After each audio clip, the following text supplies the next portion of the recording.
HOA president hired fake cops to remove me from my own lake. She had no idea who she was dealing with. There are many ways people try to intimidate you when they believe they hold power over you. Most of them are bluffing. Some are simply loud. And then there are the rare few so convinced of their own authority that they cross a line they cannot come back from. This is one of those stories. I own a piece of land just outside a gated community. It has never been part of their HOA and never will be, but it borders their development on one side and includes something they desperately wish they controlled: a lake. Not a massive one, but large enough to fish, kayak, and spend a quiet morning in peace. The lake existed on that property long before the neighborhood was ever built. Legally, it belongs entirely to me, every square foot of it. When the developers built the HOA community, they marketed the homes with lake-adjacent views. Adjacent, not access, not shared, adjacent. But somewhere along the way, the residents, led by their enthusiastic HOA board, decided adjacent meant shared. It did not. I made that clear, early and often. At first, it was manageable. A few residents would wander down near the edge and try to put a kayak in. I would politely inform them the lake was private property and ask them to leave. Most people understood immediately. Some did not. Leading the group that did not was, unsurprisingly, the HOA president. She was the kind of person who believed authority did not come from law. It came from confidence and a clipboard. Our first real interaction happened about 6 months after I purchased the property.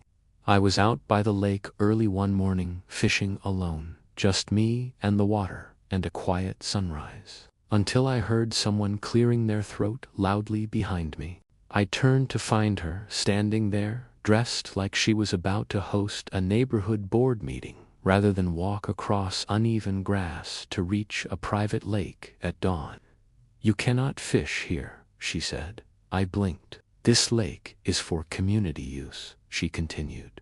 "Residents have priority." I stared at her for a moment, deciding whether she was serious. "This lake is on my property," I told her. "There is no community use." She smiled, but it was not friendly. "Well, that is not what we have been told." I told her I did not care what she had been told. I cared about what was legally true. That was the beginning. Over the following months, the HOA tried everything available to them. They sent letters claiming shared access rights that did not exist. They installed a sign near their side of the boundary that read "Lake Access Point," which I removed the same day I found it. They attempted to argue the lake was historically communal, a claim that was entirely fabricated and had no supporting documentation of any kind. Each time I shut it down, calmly, legally, and firmly. Each time they became more frustrated. The letters became more aggressive. The visits became more frequent. And the HOA president became more creative in her interpretations of what authority she believed she possessed. Eventually, it escalated beyond letters and boundary disputes. One afternoon, I came down to the lake and found a group of residents already there, fishing, picnicking, moving through the space like it was a public park they had always had access to. I walked up and told them they needed to leave. Most hesitated and then began packing up. One man crossed his arms and told me the HOA said they were allowed to be there. I told him the HOA was wrong. He did not move.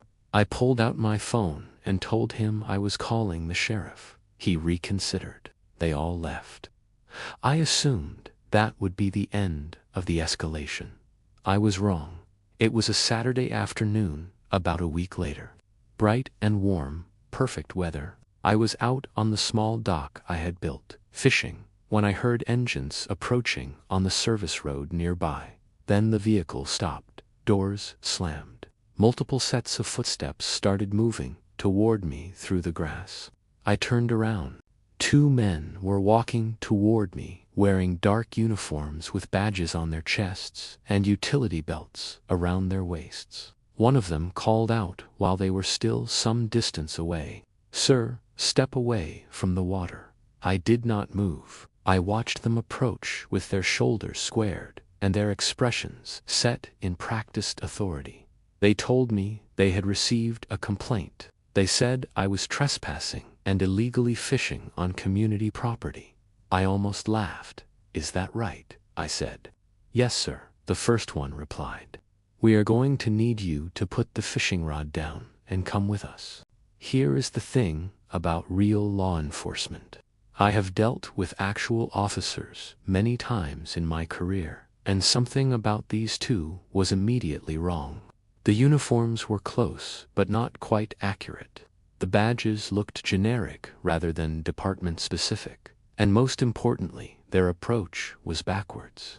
Real officers ask questions before they make demands. These two were already trying to execute a removal. I asked which department they were with. They exchanged a quick glance. "County enforcement," the second one said. "That is not a department," I replied. The first one stepped forward and told me that if I did not comply, they would detain me. I set my fishing rod down slowly, not because I was intimidated, because I was done playing along. "Before we go any further," I said, reaching into my pocket, "I think you should see something." I opened my wallet and held it up so they could read what was inside. Their expressions moved through confusion, then recognition, then something closer to panic, because what they were looking at was a real badge. "State Attorney General." "Let us try this again," I said calmly. "Who sent you?" Silence. The second man swallowed hard. "We were hired," he said quietly. "By who?" Another glance between them. Then, reluctantly, the HOA. I nodded slowly and asked if they had genuinely believed impersonating law enforcement to remove someone from their own property was a sound plan. Neither of them had an answer. I pulled out my phone and called the actual sheriff. Real deputies arrived within 20 minutes. There was no confusion this time. The two men were detained immediately and charged with impersonating law enforcement officers, attempted unlawful detention, and several additional charges their attorney had an interesting time explaining in the weeks that followed. But this was not going to end with two hired men being detained on a dock. This had been deliberate, calculated, and organized. An investigation began, and it did not take long to trace everything directly back to the HOA president. She had hired a private security company, told them I was trespassing on community property, and instructed them to remove me from the lake. She had never anticipated that I would question their authority. She had absolutely never anticipated who I actually was. When she was brought in for questioning, her account collapsed quickly. There was no legal claim to the lake. There never had been. There was no authority to enforce anything on my property. There was certainly no justification for hiring individuals to impersonate law enforcement officers, an attempt to physically remove a property owner from his own land. The charges against her were substantial: conspiracy, fraud, aiding and abetting the impersonation of law enforcement. The HOA itself faced serious legal consequences, fines, civil lawsuits, and significant internal upheaval as residents discovered how far their president had taken things without their knowledge or approval. Many of them had genuinely no idea what had been done in the name of their community.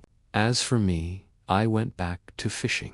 Same lake, same dock, same quiet mornings with the water and the light and the sound of nothing much happening.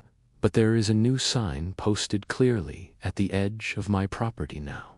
Simple language, impossible to misunderstand. Private property, no trespassing.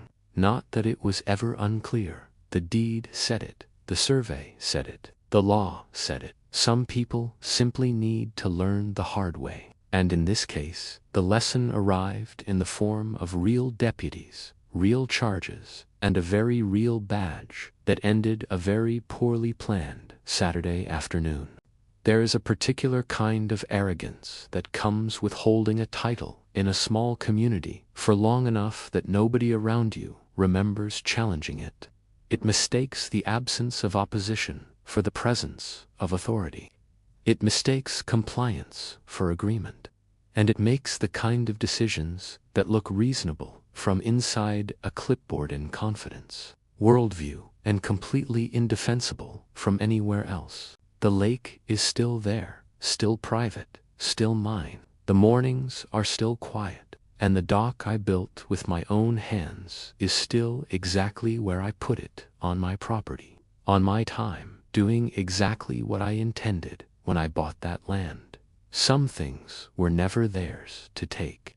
They just needed someone willing to hold up a badge and make that permanent. If you have ever had someone mistake your patience for weakness or your silence for permission, you already know how this kind of story begins. The difference is in how it ends.